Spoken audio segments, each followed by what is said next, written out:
Welcome to the Anointed Prodigals podcast. Minister Kanisha Lynette here.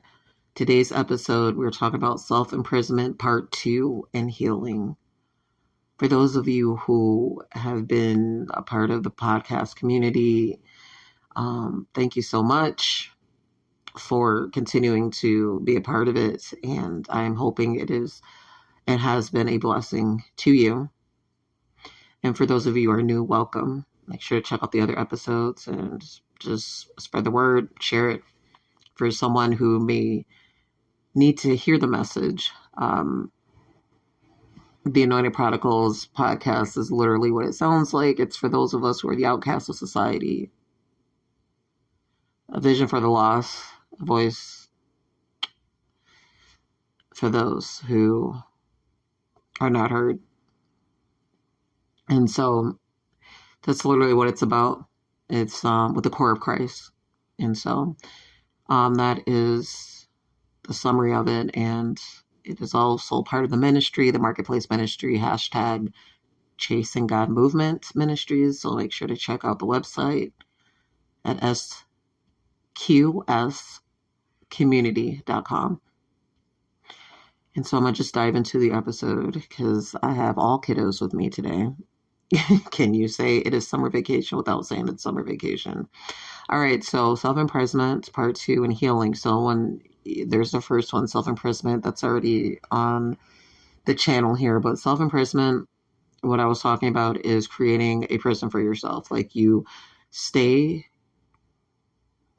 where all of the lessons, the hard lessons we had to learn, and the people we were in those lessons. We stay in those lessons. We stay in those unhealthy traits as far as how people defined us, whether you're an addict or, you struggled with mental health, whatever the case may be.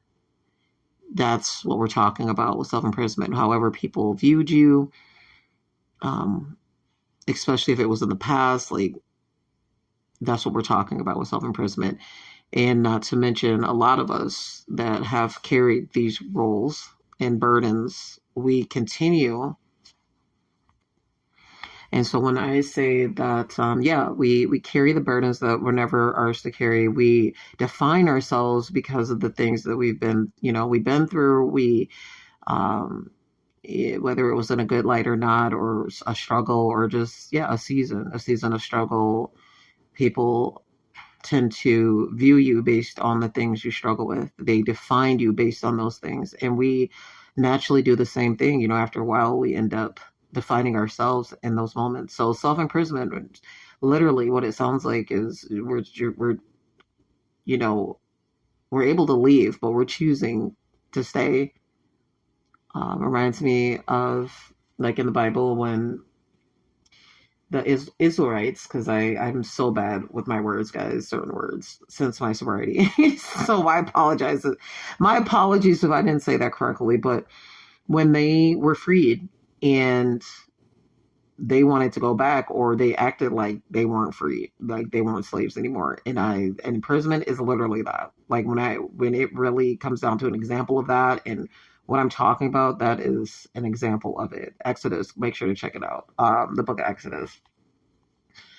Literally moving in life like you are still not free of the things that people have labeled you as, defined you as, view you as. And so that is why it's so important to hold on and to act and operate in what Christ says we are, and not what the world says we are. And yes, as I've stated in the past, a lot and majority, and at least, let me just put a number, 80 to 90% of the time is people we care about, like family, loved ones, and friends. And so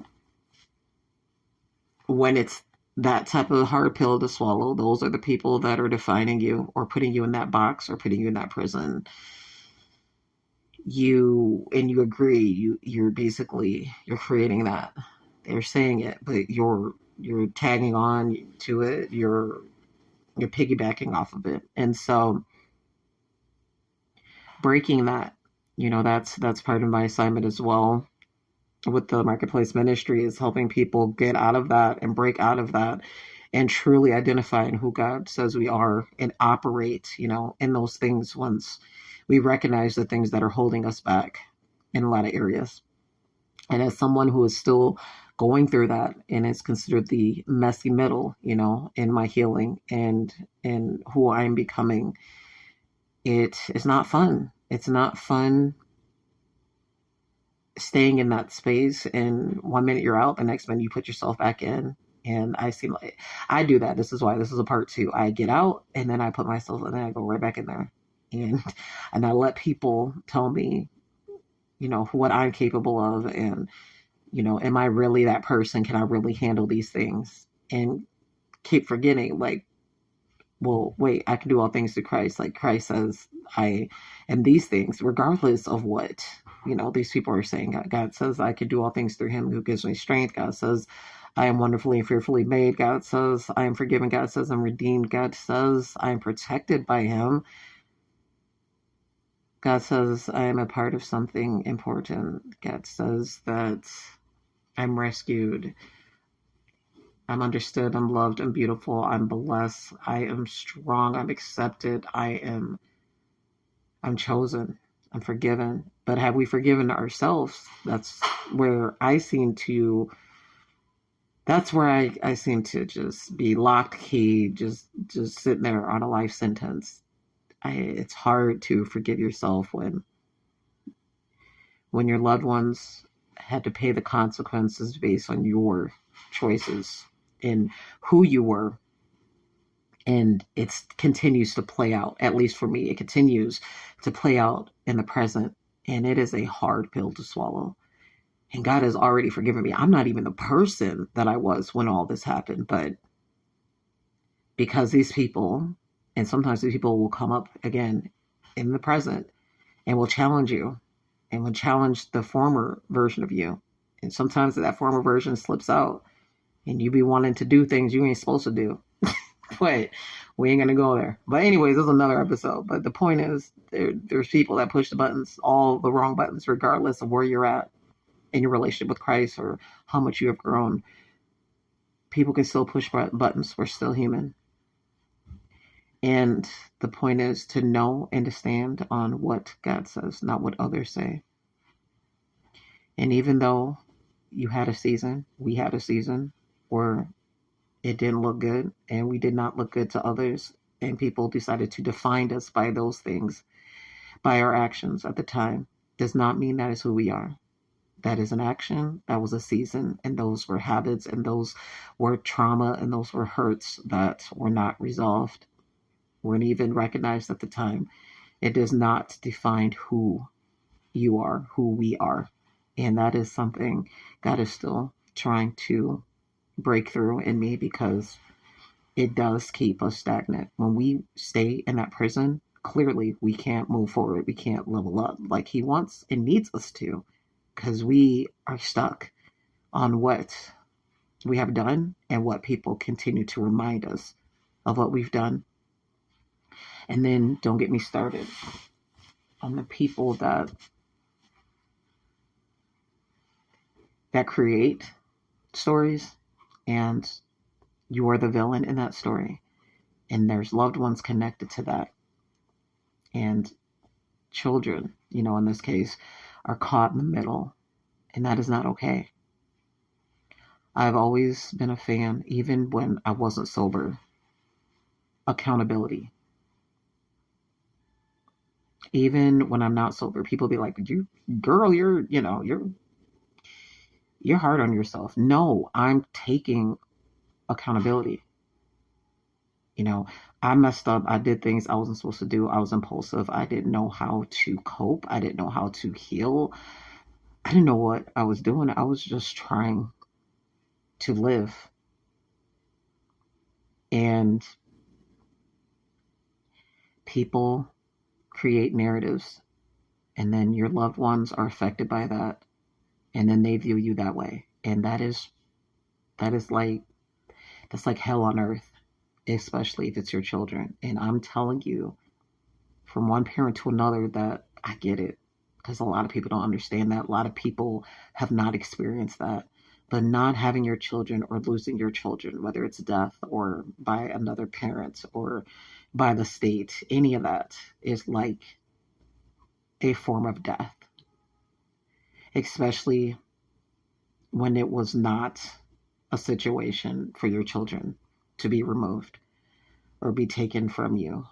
I'm telling you, the parent that is listening, that has gone through this, that is going through this, that did not do something that was worth taking your children away, and you're questioning yourself and you're questioning everything, and you're probably questioning life because it takes a toll and it knocks the wind out of you and then some when people decide to change your world and your children's world for the worst when the goal is supposed to be for the best. And so I'm just telling you, as someone who never liked to talk about this, make sure to, I talk about this a lot in the books on Amazon, my restoration ebooks. Make sure to check out the website. I talk about more about just kind of what I went through. I got raw journal entries of just where my mind was during all of this, and just how hard it was to go each day not having my children and being told that I was unfit because, the parties in the situation, they had, they were smart, they were strategic, and you get what I'm saying? It's one of those situations. They should have never been removed in my situation. And I'm told that a lot, but it doesn't help. You get what I mean? Like it doesn't change what is.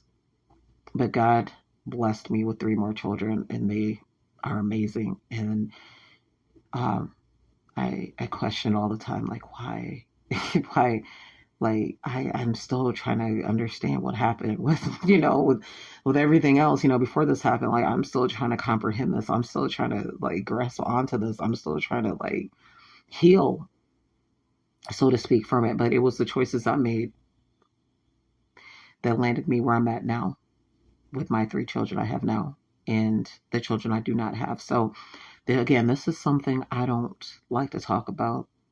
And I know God is healing me in this area, and I need to talk about it because I'm running into a lot of clients that are overstanding what I'm going through.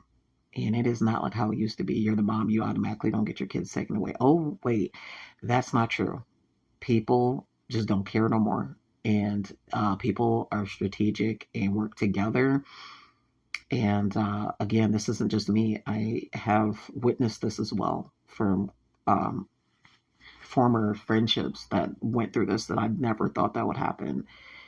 Not a bad parent at all. It was temporary, but even that temporary losing of that of her children was like, I can't even explain it. Like, it was like, it came to me like, how did you do this? How were you able to keep going after that? That was like, I didn't even want to be here anymore. And I told them the same thing. Yeah, same. I get it. I understand exactly what you're talking about. And I wasn't even close to God when all this was happening. So again, I'm telling you all this because when people talk to me, they be like, "Oh, you're bubbly, you're cool, like you don't really seem like you go through anything." I am telling you, I have lost children. Um, got false hope, thinking I was going to be able to be a part of my children's life, and then that got shut down again. Okay, based on the absence that they created. You get what I'm saying? So it's like I got kicked, spit on, got picked up for a second for a false hope, got kicked back down again. And it's like, these are the areas, in my life that I tried to avoid because it was it was so hard.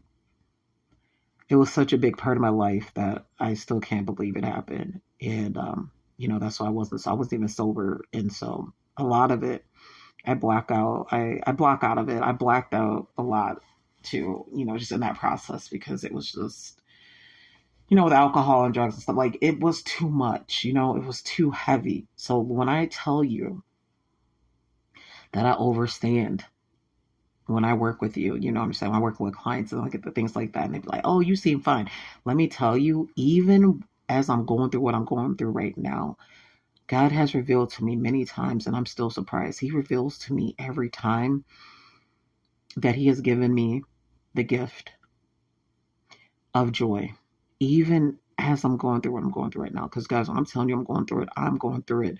But what I'm trying to do, guys, and I'm trying not to cry here, but what I'm trying to do is, because of even the door, like I just said, open and then it got shut, because it's something that I need to still heal from. And it's going to be a big part of me and my children's future, the children I have and the children that are no longer with me. And so there's a reason we don't go through things for in vain. That's the message here. We don't go through things through vain, and we decide how long we're going to continue playing those scripts and what people think we are. Like, we decide how long on that part, because God already forgave us, and He's already trying to carry us and be there and fight things we'd have known nothing about. And I definitely didn't see this coming, guys. Like, I was completely thrown off on all levels. Like, wait, what? We're doing this again? Like 15 plus years later, we're seriously doing this again. That I have to vouch and and convince people that I am not who I used to be. We shouldn't be having this conversation, especially if the people that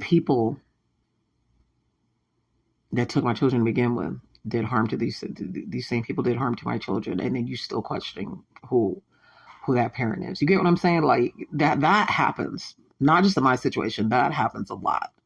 It's the people that shouldn't even have the children. You know, it doesn't matter how old they are. They shouldn't even have them, that they get to have them, and they're being vouched for.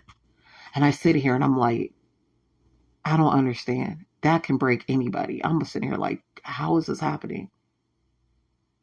How is this happening? And like I told you, I love these raw moments for you guys. I hate it, honestly, personally, but like, I love it for you guys, because you get to see that, oh yeah, when you see me, you're seeing joy, you're seeing me in the moment. But this is the core of things that I'm still healing from, and why I chose to cope in unhealthy ways, because it's heavy, and now I have no choice but to face it and heal it from it, and know that He's letting me know He's in it, and He's going to continue protecting my children and fighting on their behalf. And all I got to do is I got to let it go. I got to surrender me wanting to control the situation, me wanting to fight, because I'm Mama Bear. I want to fight. I want to do what was done to them. You get what I'm like? You feel me? Right? And I'm like, all right, I can't do that.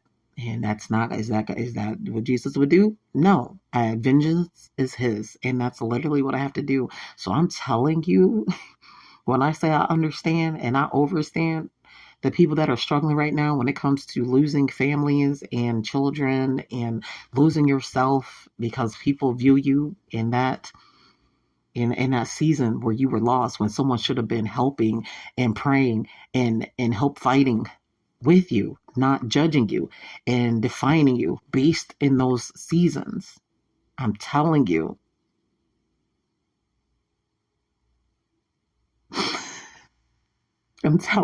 you are loved, and you are not alone. I'm telling you. And even if I never see my children again that were taken from me, I know that all this is not in vain. And this is part of my story. And whatever I learned and have learned from this can be the blueprint for somebody else. At least it was not in vain. You get what I'm saying? This is all temporary to begin with. This is all temporary at the end of the day. We got to let go of what we have no control over. And that's literally the message I feel like God is trying to tell me, and whoever's listening to this, whoever needs to hear this right now. It hurts. And for someone like myself that's not used to feeling, it doesn't feel good. But I'm in it. And God's in it with me. And He'll be in it with you. And you're not alone. And you are not the things that you were in that season.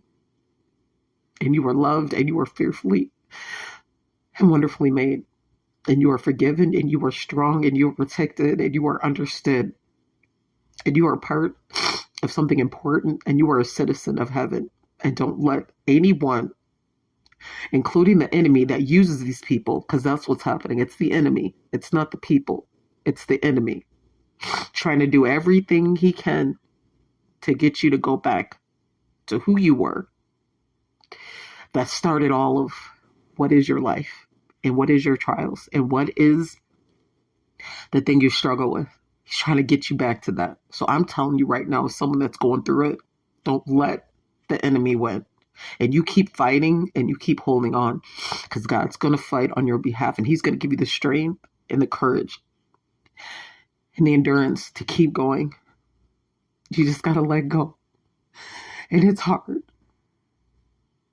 And I'm speaking to you, and apparently speaking to me is hard. It's hard to let go of something you gave life to.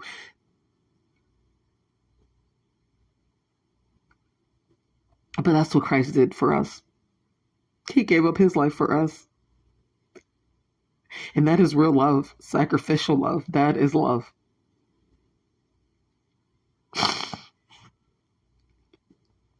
I'm going to end the episode on that note, and I pray that whoever needed to hear this message, that you get it and you understand that this is the world we live in. We live in a broken world, and it is not fair. And people that don't deserve things like this happening to them and don't deserve the pain and everything that can happen to you in this life, rape, abuse, death of loved ones. I mean, all levels, things that just happen that should not have happened. That is what we're living in, guys. This is the type, this is what it is. Okay. And these are the moments we're supposed to hold on to God the most, not ourselves, not other people, but God, because He's the only one that can heal us through it and carry us through it. He's the only one. And even though I'm going through this, I know that I'm going to be a better person at the end of this, and this is going to be something for someone else. Regardless of the pain, like, this is for someone else. And my children that I'm raising, He blessed me with 3 more children when I thought I wasn't going to be able to be a parent again, an active parent. And He's reconciling me with my 18-year-old. So that tells you something. He does not just turn His eyes or ears away when we are going through it. He restores, He heals, and He keeps us moving even when we're getting knocked down. So that's for those of you, especially those of you who have ideations or whatever, because believe me, I understand. Don't let what is happening determine what is going to continue to happen, because it stops when you stop believing and going along with what they say and believe what God says and what He's going to do through it. There is a reason for everything, even the things that hurt your soul. Everything happens for a reason. And you are loved. I promise.